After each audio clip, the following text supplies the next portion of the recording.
All right, let's begin this study by looking at some possible struggles that people with rebellion issues might have. The first one is lusts. People with rebellion issues often have trouble subjecting their flesh or their desires, in part because they refuse godly limits, and so as a consequence they often lack self-control. Very commonly, if they've grown up with injustice from authority figures, they will take control of their own lives as early as possible, and their inner thinking is probably something along the lines of, if they won't look after me and care about what I need, then I will look after myself. And when we think about the times today, this is probably the hardest time in history to be a teenager. Once you've decided to care and provide for yourself, you will look to the world for what is available, and you're now confronted with masses of addictive material, including items such as drugs, cigarettes, alcohol, pornography, illicit sex, unhealthy foods, media, and just so many more things. And the deception behind the bondages to addictions is still the same as it was with the temptation in the garden, with a spiritual entity suggesting to you that this is what you need, this will make you happy and put you in a better place. And that's the deception behind all of those things we just described. So the tree of knowledge of good and evil in that sense is alive and well. We know for Adam and Eve that it did not make them happy, and the same is very much true for us today. All right, let's look at protecting our children, and that's going to do with treating them properly so that we don't elicit rebellion in them. And in Ephesians 6 verse 4 it says, and you fathers, so particularly it's talking about the fathers, which is where children receive their identity from. It says, do not provoke your children to wrath, but bring them up in the training and admonition of the Lord. In other words, teaching them the ways of God and how they should behave and the attitudes they should have. So we can protect our children from rebellion by treating them fairly, because God's fair, being caring and attentive to their needs, and not expecting them to be perfect in a hostile environment called Earth, where they're going to have lots of influences working against them. So it's not beneficial to try to isolate them from the world, but rather teach them how to make good decisions and choices and follow the ways of God in the world. When my children were in their early teens, they wanted to go to the pictures with friends from school who were going. Now, they informed me that there were no sex scenes or violence, these sorts of things, but there was a little bit of swearing. Now, the age that they were, I had to weigh up the situation very carefully. If I'd said no, then it would have been seen as not fair because their friends were going. If I said yes, they may have heard some bad language, but as I thought about it, they'd already hearing that in the schoolyard. So the fact that they were being honest about the movie also demanded that they be respected and trusted to make their own decision at that age. So I decided to let them make their own decision and then trusted their maturity in weighing up the pros and cons, which means there was no injustice or unfairness there. Now, our children, now fully grown up, they remain great friends with us, and we often travel with them and so forth. So understanding the roots of responses can help you to bring up your children in the counsel of the Lord. I've also seen people who've put heavy religious demands and tried to make their children perfect, probably out of fear that God wouldn't accept them or something like that, and their children have grown up to be in rebellion and they don't communicate anymore. So it's important that we don't provoke them to wrath. So let's ask ourselves the question, is God unjust or unfair? Never. In fact, his throne is established by being right in all his dealings and on justice and being fair in every way. So if we are to represent him, then we will be just and fair also. Now, Psalm 89 verse 14 is where you will find that, where it says, righteousness and justice are the foundation of your throne. Mercy and truth go before your face.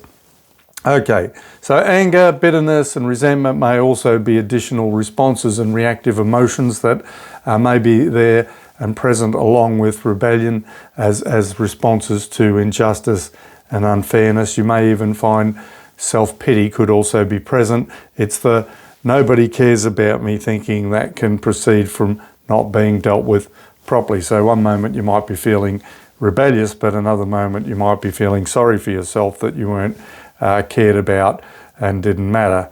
So when you're dealing with these people, lack of trust and insecurity about people's motives may also be evident, which can make it difficult for people with rebellion issues to come and submit to another person for help. So if you're dealing with somebody who is presenting with rebellion issues, my recommendation is that you reframe it around the root of the problem as injustice or unfairness issues.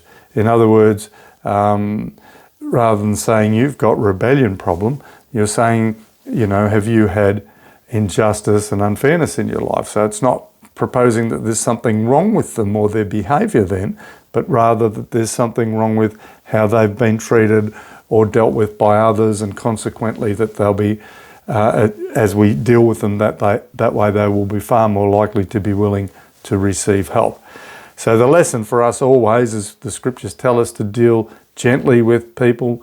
So the lesson for us is we're God's representatives. He deals fairly and graciously and even gently with us in love. If we wisely replicate that nature towards others, we will avoid promoting rebellious responses in them. So now all of this sounds very daunting, as if there's a lot to deal with, but don't forget that all of these may be varying responses that come from one heart belief in a memory event. In some cases, it might be just a matter of minutes to resolve a lifelong inner conflict that's producing rebellious attitudes. Others have had a whole life of injustice, and they might hold a number of unfairness beliefs proceeding from different sources, and they may require a little bit more time. All right, let's look at rebellion coming from rejection. Now, rejection is a source of rebellion, as we see in the story of Cain and Abel. Cain felt that it was unfair that Abel's offering was accepted, but his was rejected. Now, in truth, Abel showed his heart towards God in bringing the best of what he had. And people often feel that if we reject what they do, then we reject them, or what they have. We reject them as a person. In reality, for example, being a great musician or singer, it's not who we are. It's a gift that we have. So it was not Cain himself that the Lord didn't accept. It was his attitude to the giving that was the problem. So we have to learn to have sufficient grace, as God did, to separate what people are from what they do. Or what we do from who we are. In the case of Cain, we see him rebelling against the warning of God, and then he participated with sin in murdering his brother. And in Genesis 4:3, we see at harvest time, Cain brought to the Lord a gift of his farm produce, while Abel brought several choice lambs from the best of his flocks.